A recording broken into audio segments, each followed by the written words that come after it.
Well, to discuss this, I'm joined here in the studio by Maung Zarni. He's a coordinator of the Free Rohingya Coalition. In Geneva, we have Tirana Hassan. She's Amnesty International's Crisis Response Director and head of the unit that produced the report. And completing our panel from Yangon is Nyo Ohn Myint. He's a former member of Myanmar's ruling National League for Democracy and a former spokesman for Aung San Suu Kyi. I thank you all for joining us on the Newsmakers. Maung Zarni, this report from Amnesty International. Arsa abducted and massacred almost 100 Hindus, civilians, men, women, children. It's a comprehensive report. It's based on exhaustive interviews. You'd accept it's ugly, but it's the reality, right?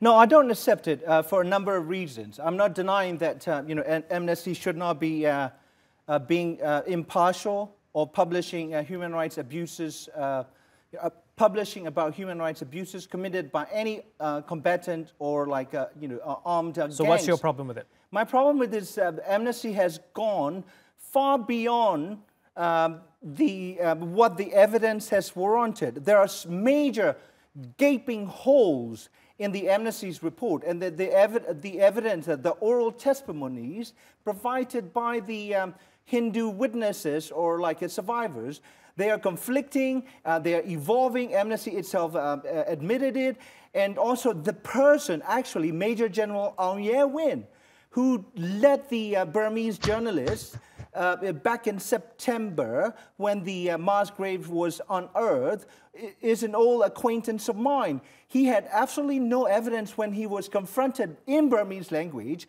by the Burmese the reporter. General, what is your evidence that Arsa killed these people? Okay. He had nothing to say. Okay, we have Amnesty on this panel. I'm glad that we do. Tirana Hassan, we have Maung hanging a question mark over your methodology. He feels some people have pulled a fast one on Amnesty International and you might not have the full story. Tell me your response to that.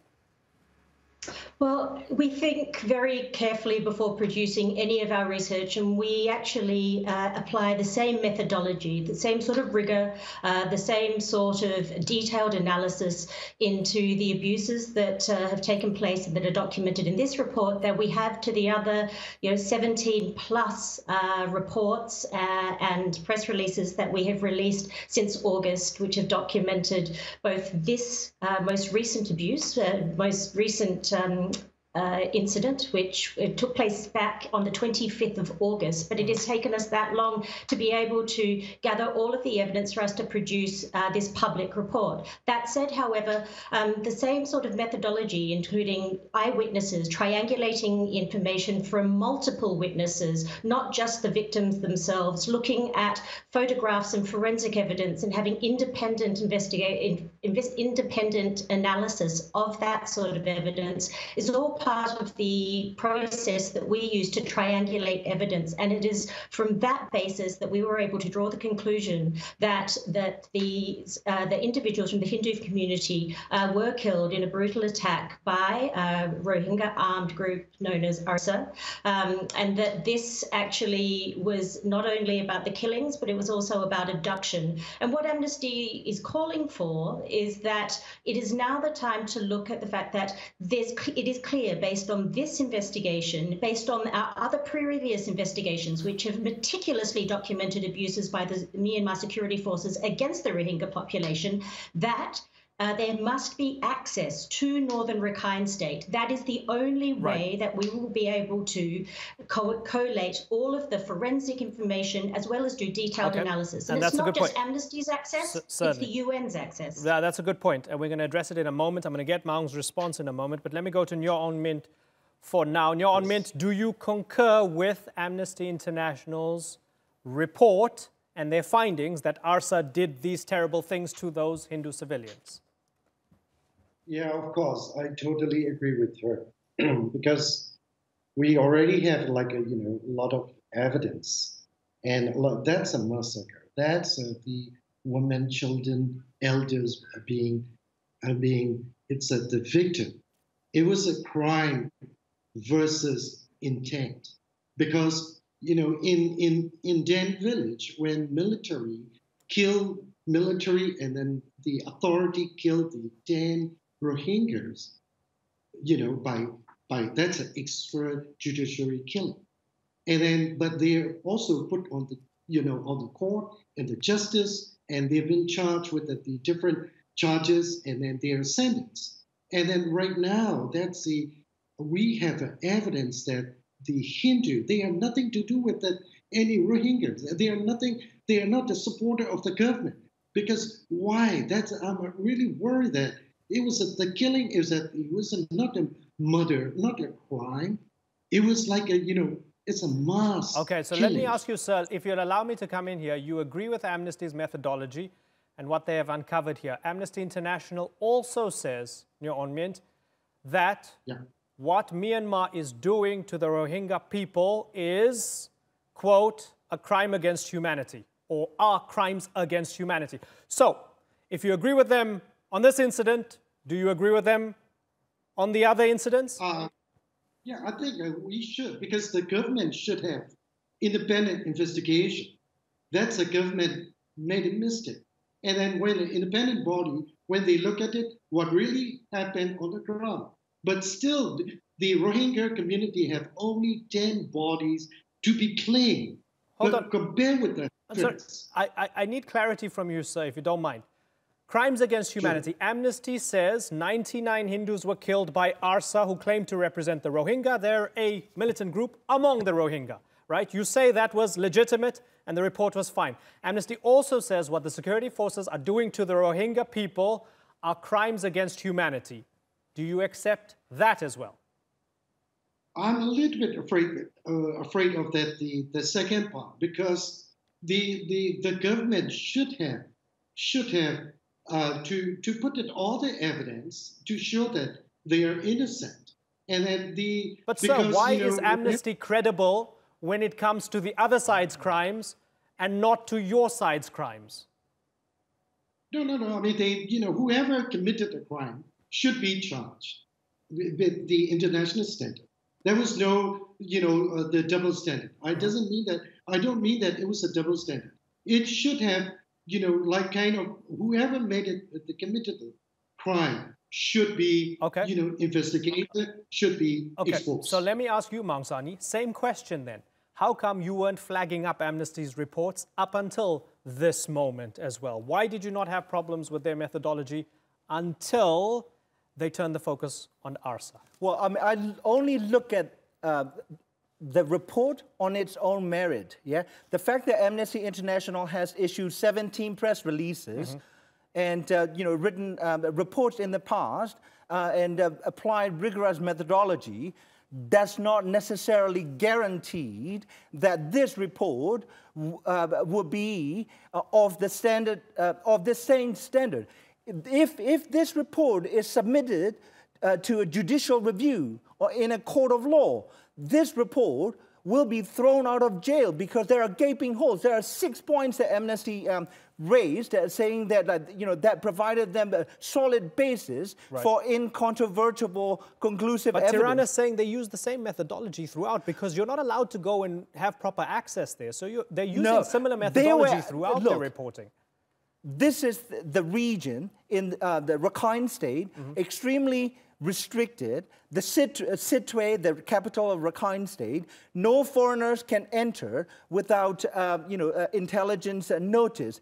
And this is the region that UN Special Rapporteur is not allowed to go in.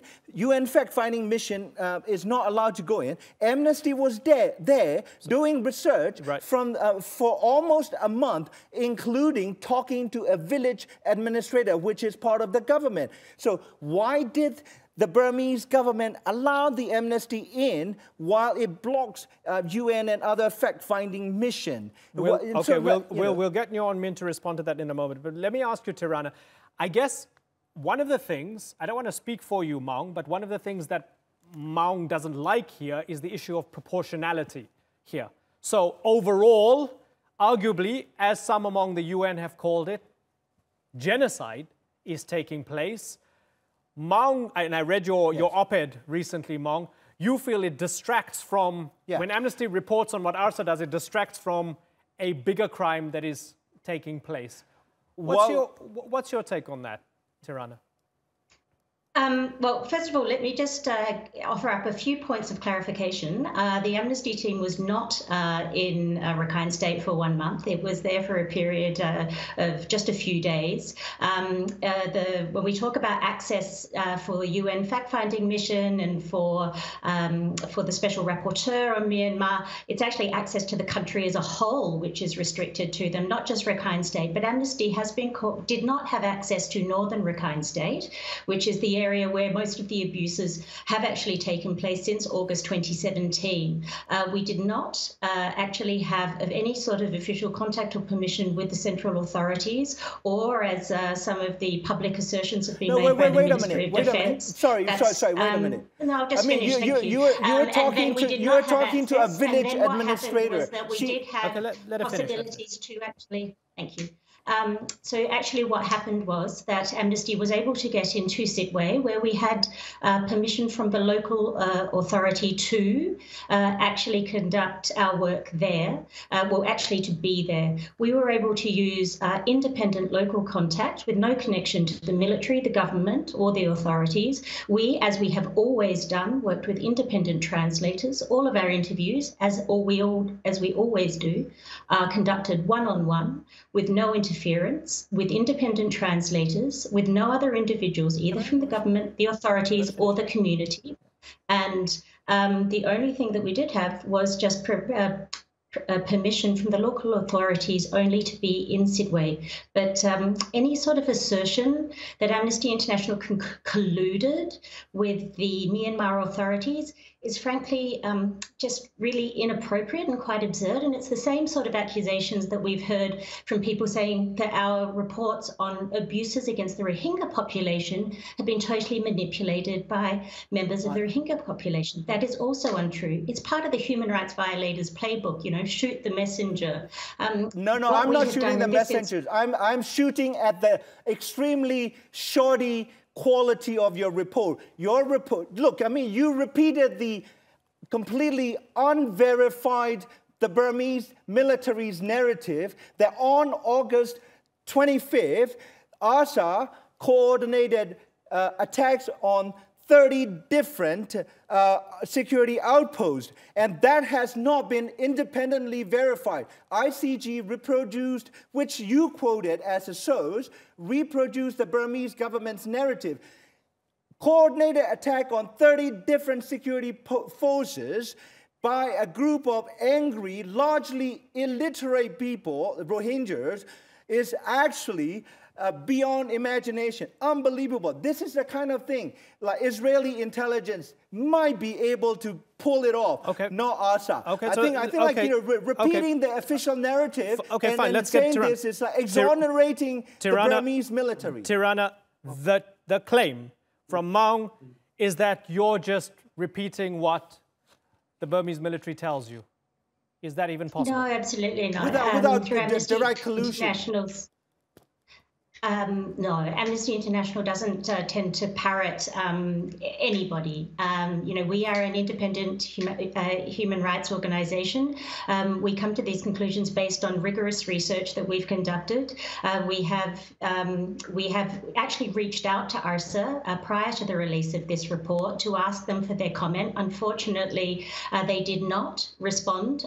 We would hope that they would choose to respond to directly to several questions that we have for them, which we would be happy to publish in our future publications. I think what's important here is that from the evidence obtained from Amnesty International through a rigorous investigation, what we can say is Arsa was responsible for the unlawful killings and abductions of this particular group of people. This was an incredibly violent campaign, which started on the 25th. Majority of the abuses clearly have impacted on the Rohingya community, without a doubt. However, it is important that we move forward and look at justice and accountability. There needs to be an ICC referral. Hold on, there needs to be independent investigations. Okay. I want to bring in Nyo Ohn Myint here and ask about whether innocent Rohingya people are being scapegoated for the actions of Arsa, because this is tremendously convenient for Myanmar, isn't it? People in Myanmar, especially this government, doesn't like the Rohingya people, doesn't want to give them citizenship. You yourself, on this program, in the past, you've said they shouldn't be given citizenship, right? You don't want to give them citizenship. You don't want them in your country. Well, hold on. Hold on. Let me finish the question. Hold on, let me finish the question. So, isn't this tremendously convenient that when Arsa, this small militant group, as egregious as their actions might be, are giving your government the perfect pretext to absolutely crush the Rohingya people and ethnically cleanse them from the country, sending them across the border to Bangladesh? Isn't that the reality? Actually, the government didn't push it out. And then after 30, when Maung Zarni mentioned about the 30 police, outposts have been attacked by the very violent, the group. Because between 2016 and 2017, 40 village headmen who were Muslims were being killed by the militant groups. So this is what happened. This is like kind of trying to logic between the connecting between, because of the small group create the problem, making a big Rohingya being crushed. It was absolutely not. Let me ask you, Maung Zarni, why does it have to be all or nothing? Why can't it be that, yes, there's a tremendous, horrendous crime against humanity being committed against the Rohingya people? The overwhelming vast majority, completely innocent of any crime, they're being pushed and pummeled and humiliated on a daily basis, pushed out of their homeland into Cox's Bazar and other parts of Bangladesh and so forth.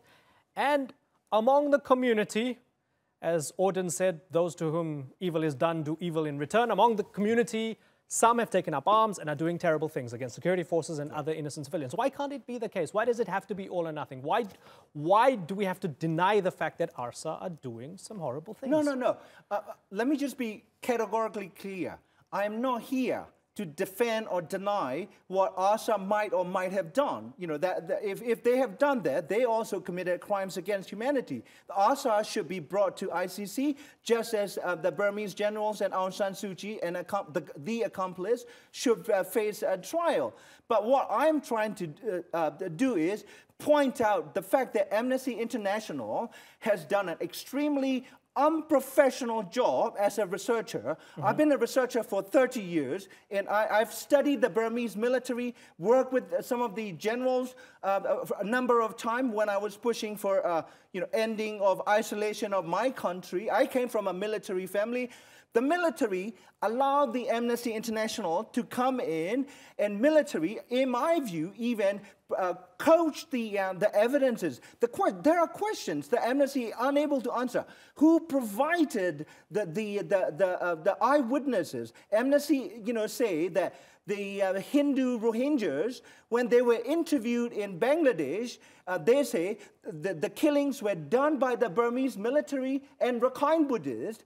And then Amnesty say, well, that was under duress because they were living with the ex-perpetrators. Now, these are the people that were repatriated, Hindus, back to Burma. Why not apply the same logic? Okay. Yeah. Okay. And it doesn't check out for you. It's like having a double standard in terms of, so it's not rigorous, and most importantly, Amnesty has just deepened anti-Muslim, hatred and fear, not just in Burma, in Modi's maybe India. Arsa has done that. Maybe Arsa is the one who's deepened anti-Muslim fear by claiming to act on behalf of the Rohingya and going and torturing people and butchering them. Yeah, Arsa's done it, not Amnesty International. Arsa does not speak for the Rohingya. It's a small bunch of people. Sure, but they can still commit crimes, right? Oh, yeah, sure. And Amnesty can report on them. I don't deny that, but what I'm saying here is that the evidence that Amnesty has produced will be thrown out of any court of law because the evidence is